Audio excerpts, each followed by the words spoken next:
Bom dia, graça e paz, tudo bem com você? Hoje nós vamos meditar sobre vontade. É importante que você assista esse vídeo até o fim, para que você entenda o que é essa vontade e como tomar a decisão correta. Para isso, o nosso coração e os nossos olhos vão pousar em Mateus 26, do 36 ao 39. Vai ser uma leitura um pouquinho mais longa, mas é para contextualizar bem o que nós vamos falar nessa meditação. Diz assim: em seguida foi Jesus com eles a um lugar chamado Getsêmani e disse aos seus discípulos: assentai-vos aqui, enquanto eu vou ali orar. E levando consigo Pedro e aos 2 filhos de Zebedeu, começou a entristecer-se e a angustiar-se. Então lhes disse: a minha alma está profundamente triste até a morte. Ficai aqui e vigiai comigo. Adiantou-se um pouco, prostrou sobre o seu rosto, orando e dizendo: meu Pai, se possível, passa de mim este cálice. Todavia, não seja feita como eu quero, e sim como tu queres. Se a gente continuar lendo, você vai ver que Jesus faz essa mesma oração por 3 vezes. Pai, aparta-te de mim este cálice. Contudo, que seja feita não a minha vontade, mas a sua. Então é o que a gente vai ver aqui no versículo 42. Tornando a retirar-se, orou de novo, dizendo: meu Pai, se não é possível passar de mim este cálice sem que eu beba, faça-se a tua vontade. E eu quero falar sobre 2 homens e 2 jardins. A gente vai começar pensando lá no Jardim do Éden, quando Adão ele é colocado para decidir entre a sua vontade e a vontade de Deus. E temos Cristo no Getsêmani, como a gente leu agora, tendo que decidir entre fazer a sua vontade ou a vontade do Pai. E o nome Getsêmani é um jardim que ficava no pé do Monte das Oliveiras, e o seu significado, o significado de Getsêmani, é lagar de azeite. O que é um lagar? O lagar é um local onde utilizava-se para prensar frutos como a uva e a oliveira, né, as azeitonas. Então, nesse local, sob uma pressão muito forte, esses frutos eram esmagados para obter ali o vinho e o azeite. No Getsêmani, Cristo é esmagado até suar gotas de sangue, porque ele teve que abrir mão da sua vontade para fazer a vontade do Pai. Neste cenário, então, a gente viu na leitura que Cristo ele levou ali para aquele jardim 3 amigos, né? Que foi Pedro e os filhos de Zebedeu, Tiago e João. E Jesus pede, ora comigo, vigia comigo, porque eu estou angustiado. Mas não é qualquer angústia, é uma angústia até a morte. Então ele compartilha com os seus discípulos, seus amigos mais íntimos, que a alma dele está muito angustiada.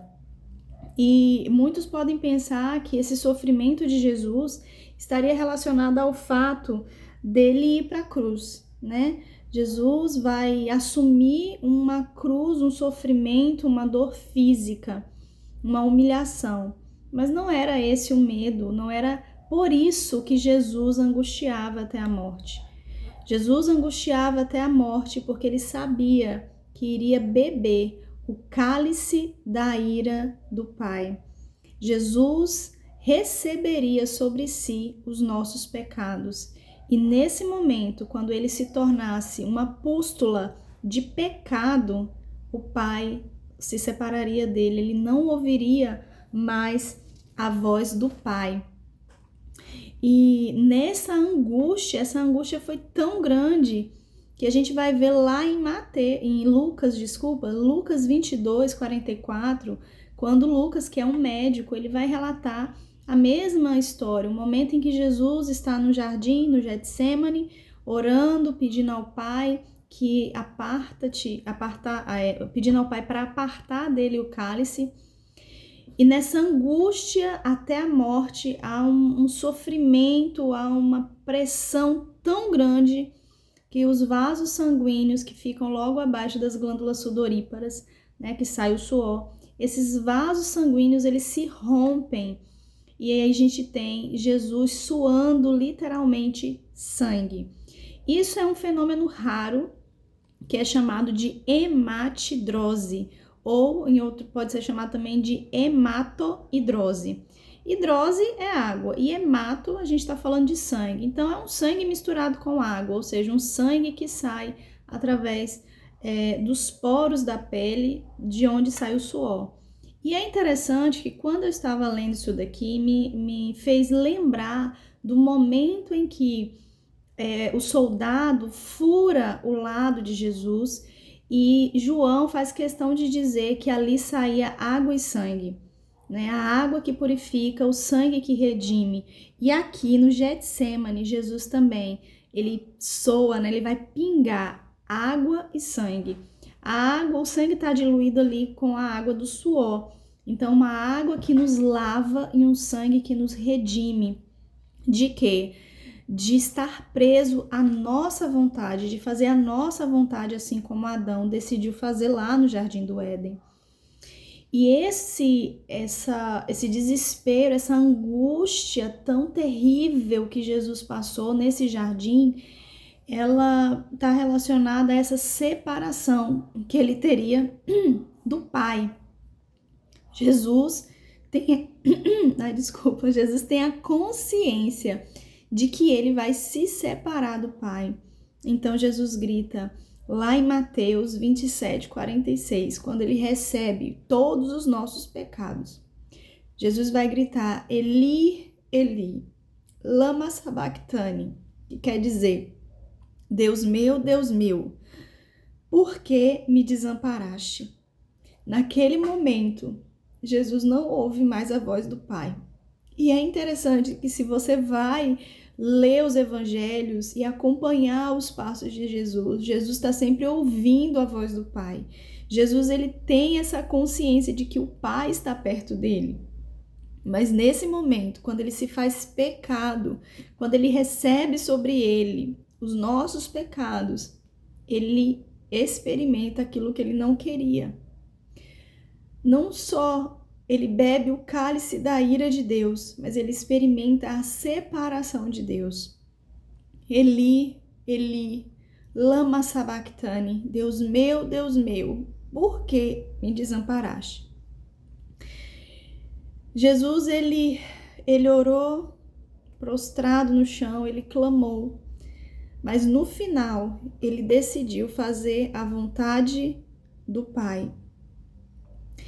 E para mim, nesse episódio, o que mais me chama a atenção e que, por vezes, muitos de nós acreditamos que o grande sofrimento de Cristo foi a cruz. O grande sofrimento de Cristo foi ter a coroa de espinho na cabeça, o grande sofrimento de Jesus foi ter os pregos nas mãos, as chibatadas. O grande sofrimento de Jesus foi no Getsêmani, quando ele está diante da sua vontade de não querer se separar do Pai, diante da sua vontade de não querer beber do cálice da ira, porque o sofrimento ele sabia, da cruz, ele já falou, ele sabia que ia para a cruz. A cruz era um tipo de morte que outras pessoas passaram por ela. Ele não teve medo da cruz. O desespero de Cristo foi se separar do Pai. E ele aceita fazer a vontade do Pai. E o que mais me chama a atenção é que abrir mão da nossa vontade não é fácil, porque para Jesus não foi. Mas todas as vezes que está em jogo a sua vontade e a vontade do Pai, a vontade do Senhor, e você decide fazer a vontade do Senhor, não vai ser fácil. Você vai chorar, vai ferir o seu coração, mas depois você vai levantar desse Getsêmani, desse lugar onde você abriu mão da sua vontade, em uma paz tão grande, que você vai suportar ser questionado, como Jesus foi. Você vai suportar os tribunais, como Jesus suportou diante de Pilatos, diante de Herodes, diante de Caifás. Jesus suportou. Você vai suportar, como Jesus suportou, a coroa de espinho, as chibatadas. Tudo aquilo que Jesus suportou, ele suportou em silêncio, como ovelha muda indo para o matadouro. E me é muito claro que, diante de todo esse sofrimento que feria a carne, a alma de Cristo estava em paz. O semblante do Senhor era um semblante de paz. E a grande questão aqui é porque Cristo decidiu fazer a vontade do Pai desde o início. Lá em João 4,34 está dizendo assim: a minha comida consiste em fazer a vontade daquele que me enviou e realizar a sua obra. E para nós, como que isso se aplica, essa vontade do Pai e a minha vontade? Isso principalmente acontece nos processos de tentação. Nós somos tentados pelas concupiscências, pelas vontades da nossa carne, pelos desejos do nosso coração pecaminoso. Então nós somos tentados, e todas as vezes que nós somos tentados, nós temos duas opções: fazer a vontade do Pai ou fazer a sua própria vontade. Quando você decide fazer a sua vontade, essa vontade ela vai te dar prazer, vai te dar alegria, você vai ficar saltitante. No início vai ser muito bom, mas depois vai ser uma angústia, vai ser uma dor, uma angústia de morte por causa do fruto do pecado. Mas quando você aceita fazer a vontade do Pai, vai ser dolorosa, você vai chorar, você vai angustiar, mas tudo isso só no início, porque depois você vai experimentar a paz, mesmo em meio às provações, mesmo em meio às dificuldades. No entanto, se você escolheu fazer a sua vontade, mas você se arrepende de todo o coração, lembre-se de 1 João 21. Caros filhinhos, esta palavra vos escrevo para que não pequeis. Se, entretanto, alguém pecar, temos um advogado junto ao Pai, Jesus, o justo. Arrependa-te do pecado, mas não arrependa de palavras, arrependa lá do coração. E eu quero te alertar, porque uma vez que isso aconteceu, não pense você que vai ficar sem novamente ser colocado diante de uma situação entre você decidir a sua vontade e a vontade do Pai. Logo em breve, você será colocado em uma nova situação que terá que escolher entre a sua vontade e a vontade do Pai e a vontade do Filho, Jesus Cristo. Afinal, o Senhor Jesus, ele disse em Lucas 9:23, se alguém quer vir após mim, negue-se a si mesmo e tome a cada dia, ou em outras versões diz, tome cada dia a sua cruz e me siga. Observe, todos, não é um dia, não é outro dia, são todos os dias. Você tem que negar a si mesmo, dizer não para si e dizer sim para a vontade do Pai. Você pegar a sua cruz todos os dias, tome a sua cruz todos os dias e siga a Cristo. A gente diz que cada um tem a sua cruz, então aceite a sua cruz, aceite a proposta que Deus lhe oferece de negar as suas próprias vontades e siga Cristo. Vamos orar?